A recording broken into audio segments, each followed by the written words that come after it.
də öyrənməyinizi istədiyim çox gözəl bir börək resepti eləyəcəyik. Kartoflu börək. Belə, ağzı açıq şəkildə belə pişəcək bu. İndi o bir tərəfi baxın nə gözəl qıpqırmızı pişdi. Bunu çevirdim mən. Çevirəndən sonra kərə yağından bunu bir gözəl yağlayıram. Gözləyirəm o bir tərəfi də pişsin. Bir növ bizim oraların sacda pişən xamralısına oxşuyur görünüşü. Əslində türklər buna kartoflu xamralı deyirlər. Belə bu şəkildə. Mən də buna kartoflu börək dedim.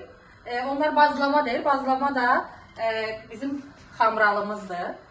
Bunu da o bir tərəfi pişsin, o birisinə keçək. Bu tərəfi də pişdi. Baxın, qıpqırmızı qızardı. Bunun da bu tərəfini kərə yağından gözəlcə yağlayaq. Bu şəkildə pişirib üst-üstə yığacaq.